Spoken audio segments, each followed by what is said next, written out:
This week, Siskel and Ebert review Tim Robbins undergoing sinister hallucinations in Jacob's Ladder. Robert Altman explores the tortured lives of Van Gogh and his brother in Vincent and Theo. And Peter Falk plays Cupid to Keanu Reeves and Barbara Hershey in Tune In Tomorrow. It's all coming up next on Siskel and Ebert.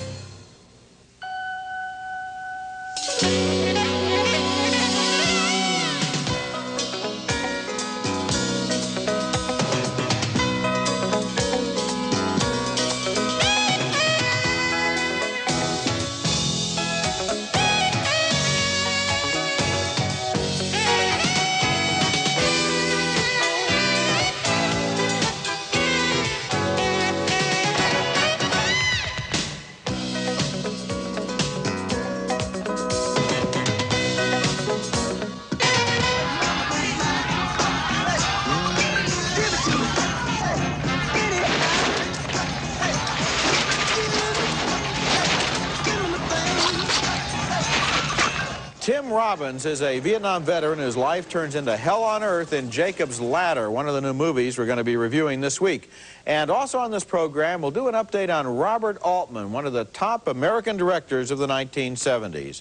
What do his changing fortunes have to say about the American film industry? I'm Roger Ebert of the Chicago Sun-Times. And I'm Gene Siskel of the Chicago Tribune. Our first film is Jacob's Ladder, and this is a mostly mesmerizing thriller, only disappointing at the end. It's about a Vietnam veteran whose horrible hallucinations make him wonder if he's living in hell or whether the terrible visions he's been having are the result of some perverse Army experiment. Tim Robbins, so good as the wild rookie pitcher in Bull Durham, plays the vet who looks like a strung-out David Letterman. One of his nightmare visions occurs in the New York subway system, where he thinks he's under attack by ghoulies on a train.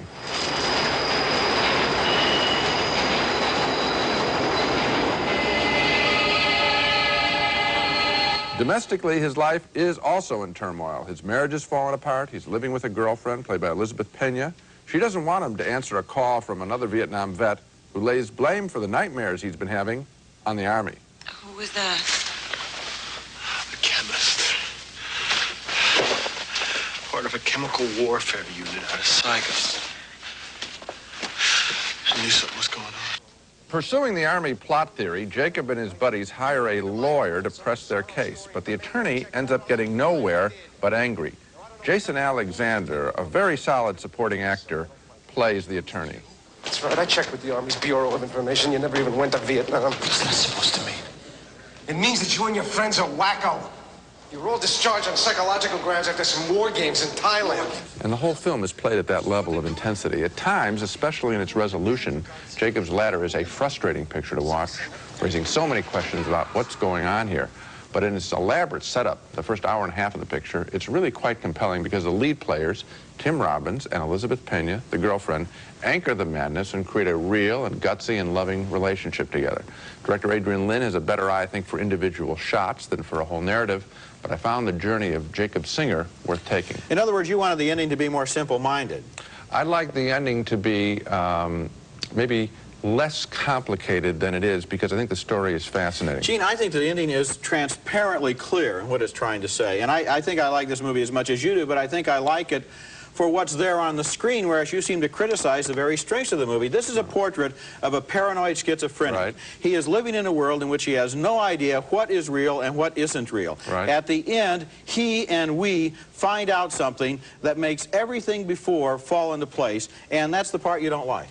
The way it falls into place is what I don't like in the picture. I think that the picture is very strong in presenting the world. I think it was pretty easy to guess what was going on. I had no trouble guessing it, and I guess I thought that if they had made the explanation, there's some red herrings thrown in this piece that I thought it's just overflowing. Well, the red herrings are thrown in by the character himself. Right. And I don't want to give the plot away, but the fact is that everything in this movie comes out of his mind in one way or another. Right. And the fact is that at the end, I enjoyed the fact that I was being challenged to think and to retrospectively figure out what was going on during the entire movie. I don't want it to be simple. I don't want it to be one of those canned Hollywood endings where everything is all tied up in a neat bow. The challenging thing about this movie is that it really takes you into this mental state and makes you occupy that state along with the character. Yeah, and I don't know what you're so angry about, because I enjoyed this film very, very much. Yeah, but you enjoyed it, and yet you criticized the best parts of it. I don't think... wanted them, they should have been more clear, or they were too convoluted. Well, actually the latter. Well, okay. Our next movie is a gentle and goofy little fable called Waiting for the Light, about a lot of characters who are so colorful and eccentric and off the wall that they could only come from a screenwriter's imagination. If life were like this, Norman Rockwell would have been out of work. The movie stars Shirley MacLaine as a retired magician who now spends most of her time teaching her niece's children magic tricks, often with unpredictable results.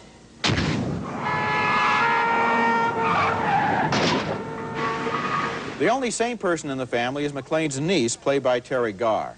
When an uncle dies, she inherits a rundown diner out in the West and decides to start a new life for her family. But MacLaine makes quite an impression on the local minister. A grouchy old man lives next door, so MacLaine and the kids decide to play a trick on him, but it backfires when he thinks he sees an angel in a treetop, and it's a miracle.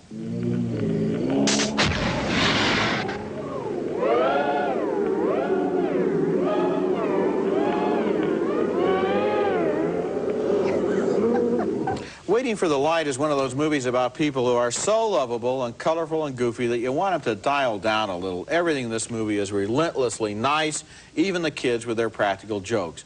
If the movie had been just a little more mean-spirited and cynical, it actually might have been more fun, but this kind of lightweight whimsy goes a real long way. That was exactly my reaction. You have two actresses who are very good at playing real characters, particularly Terry Garr, who is one of the most natural performers, I think, around. And they're forced into this really cutesy pie story. Yeah. All the stuff out with the little kids and with the this Vincent Schiavelli, who I guess is from Ghost, the monster, the old man there. It just seems completely phony and not of a piece. If they had played it, as you say, a little tougher in some way, it would have worked. It's all just kind of like pointless sweetness. Right. And everybody is a character. Everybody's a character, and so what? Coming up, Robert Altman's Vincent and Theo, the story of Vincent van Gogh and his brother in their final years. And also, tune in tomorrow, an offbeat comedy with Peter Falk and Barbara Hershey. Okay, gang, take 5.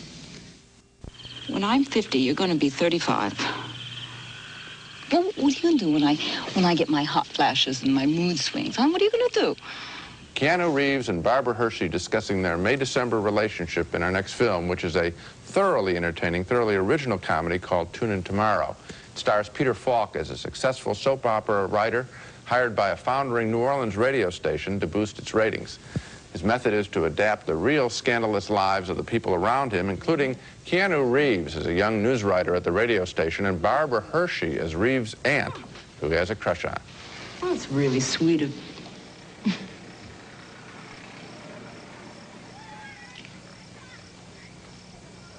Oh, no. Meanwhile, at the radio station, Peter Falk implores his actors to goose up their tired performance style.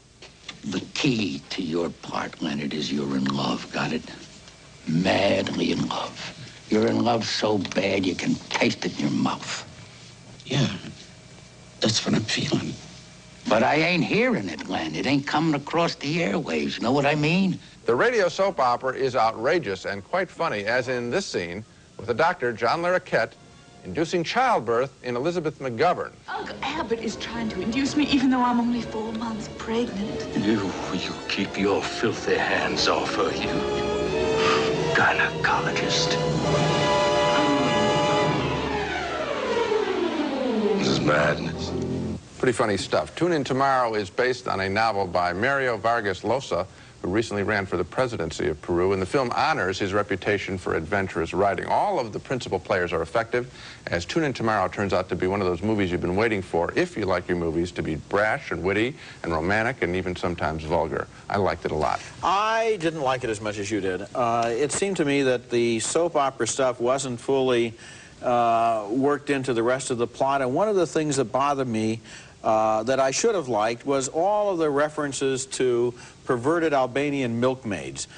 In the original novel by Losa, he was attacking Bolivians, and in Peru that would be a joke. But in America, I don't think Albanians are quite such a joke. Maybe if they'd made them perverted Canadian milkmaids, it would have worked better. I don't think it would have made any difference whatsoever. It is so constant in knocking this one group that I think even members of that group would have to admit at some point it's very funny. That isn't a criticism that seems to be valid at all. I think that it's out. The film is surprisingly funny. That we always want characters to talk as wickedly as funny as the best jokes we hear on the street, and this picture is at that level. It's very funny. Well, I don't know. I had some fondness for it. I like Peter Falk's work. There were some times when I laughed, and yet it didn't just go over the top for me. There are two stories they're trying to tell. One is the soap opera thing, and then the other relationship. I think neither story quite went over the top for me.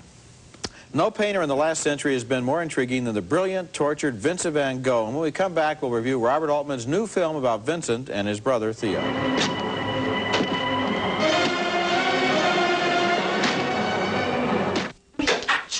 What are you actually doing to sell my paintings? You don't tell me what my job is! What everybody knows about the painter Vincent van Gogh is that he cut off his ear. What everybody doesn't know is that this tortured genius, whose paintings are currently selling for tens of millions of dollars and setting auction records, only sold a single painting during his lifetime. Hardly anybody believed in his talent except for his brother Theo, and theirs was not an easy relationship. In Robert Altman's new film, Vincent and Theo, Van Gogh attacks his brother for not doing a better job of promoting him. And don't you tell me there's no market for my work! It's your job to make a market! If you can sell Toro, you can damn well sell me! Vincent is played by Tim Roth as a complicated man who seems strangely naive about the ways of the world. Paul Rees plays Theo, who is not happy in a gallery job because his employers don't recognize Vincent's genius. Well, it's a slightly different market, of course. We think any new brand should concentrate on paintings, given your special interest in that area. It would be an experiment. Are you saying that I could run my own gallery? For Van Gogh, painting and living were so closely entwined that sometimes he could not tell one from the other.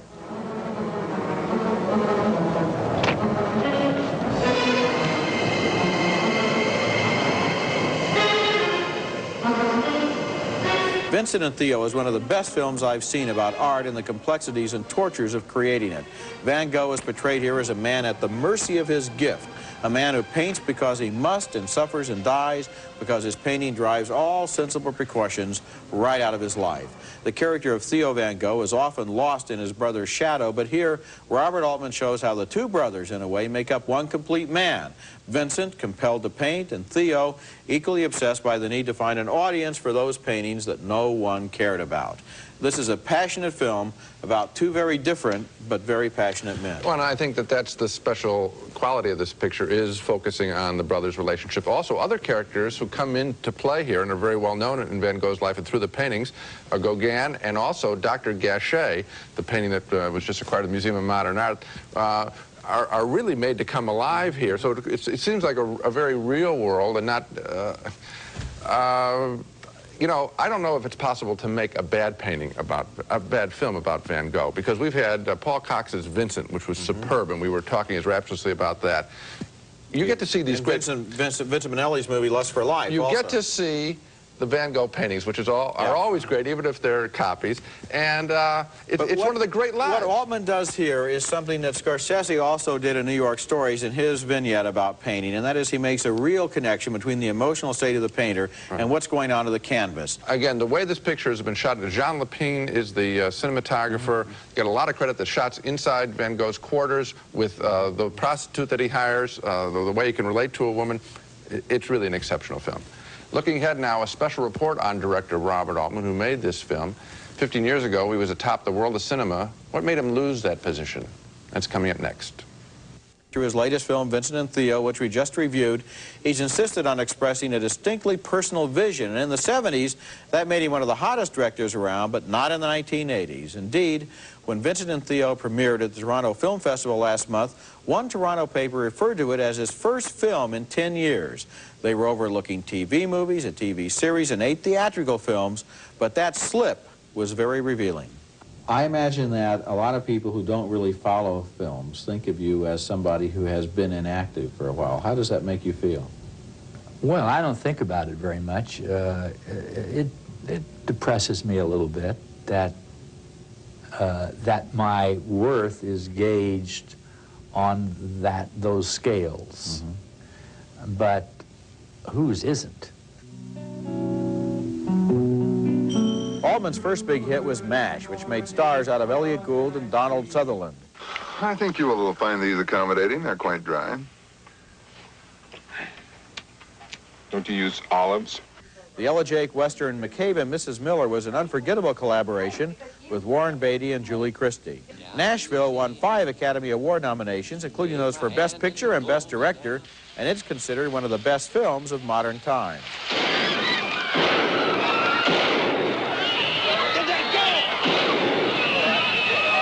But in the 80s, as his personal style fell out of favor, Altman shifted gears from big-budget Hollywood productions to smaller, more venturesome films like Secret Honor, a one-man soliloquy showing Richard Nixon agonizing over Watergate. Watergate was nothing more than a misdemeanor, copying a plea, a third-rate burglary.